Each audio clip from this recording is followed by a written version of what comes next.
Our focus this week in Colorado history is farming and ranching. Farming and ranching started about the same time mining started in Colorado. Farming and ranching were a natural complement to trying to get a state started and settled.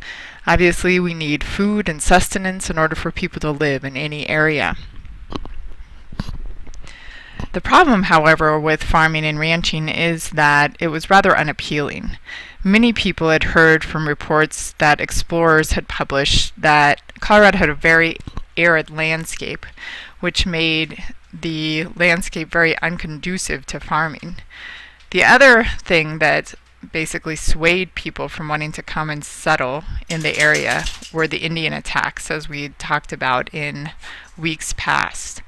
A lot of people heard reports that it wasn't safe to come to Colorado, this wasn't the best place to settle. So these things were dissuading people from wanting to come settle and farm in Colorado. So the question is posed, what finally brought the farmers to Colorado? Well, much like mining, you can see that boosters attempted an agricultural fair in 1866.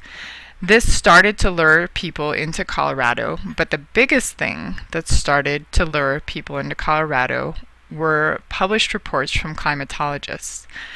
They basically lied to people and started to publish reports as well as different pictures for new immigrants that there was an untapped reservoir under the Great Plains. And this untapped reservoir, where it would be released if all the farmers had to do was basically run a plow over the plains. And then they would see water basically coming up from this untapped reservoir. Well, as we all know, this is a lie. However, boosters did whatever it took in order to get people here to farm. So they started to publish different things that said Colorado and a lot of the West was a garden, and that if the farmers were to come to Colorado, that all they had to do was put a plow into the dirt and water would come up from down below. Well, unfortunately, people believed this, and a lot of people were lured in the 1860s to come to Colorado to farm.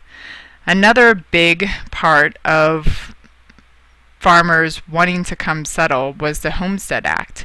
The Homestead Act was passed in 1862 by the federal government, and it was yet again another attempt to lure farmers into the West to settle. It was a way to get people into the West and kind of a guarantee of land for new immigrants. So I'm going to have you this week look at the original document, read it. A link to the document is posted under this week. So you're going to determine, well, who's eligible for the Homestead Act? What did they have to do to own the land eventually? Were there any problems with the act, and who benefited from the act? So you can see there are several things that eventually lure people to Colorado to farm. The first one being those boosters who had an agricultural fair, climatologists, and then the last thing is this Homestead Act that I'm going to have you explore a little bit more. The other thing unique to Colorado, in some cases, are agricultural colonies. So while some people did come and settle under the Homestead Act, a lot of people came and settled under what are known as agricultural colonies. The other piece that I'm going to have you explore today are these agricultural colonies. So what you're going to do is you're going to review one of the many examples of the early colonies, and these are agricultural colonies, that I've posted under this week. You are welcome certainly to explore any other colonies that you know of or would like to, but I have provided you with a lot of examples and links to those examples. So once you choose the example, what I want you to do is I want you to try to answer the following questions. How did this agricultural colony overcome the issues posed by homesteading? Were agricultural colonies successful in Colorado? Why or why not?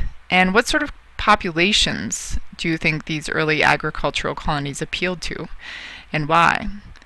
So what I'm wanting you to do is get kind of a taste of what these colonies look like, the problems that they may have seen, and whether or not they were successful. So what's kind of the outcome of these agricultural colonies? The other thing that we want to look at is cattle ranching in Colorado. While agriculture was certainly prevalent within Colorado, cattle ranching became very popular in Colorado. It was an easy way to make money. They were able to swoop up a lot of land from railroads and from the Homestead Act because they needed the grazing land as well as water rights. So we saw a lot of cattle ranching in Colorado. The other luring thing for people who wanted to be cattle ranchers was that they had a direct connection to the market in Denver.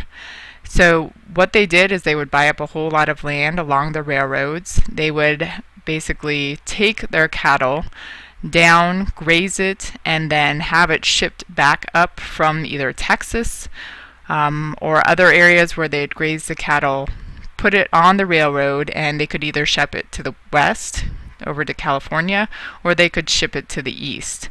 So cattle ranching, this is just a brief look at it, became a large industry in Colorado because of our ideal location and direct links to be able to ship that cattle back east and west, along with our ability to use the cattle clearly within Denver to supply mines and different populations within Colorado.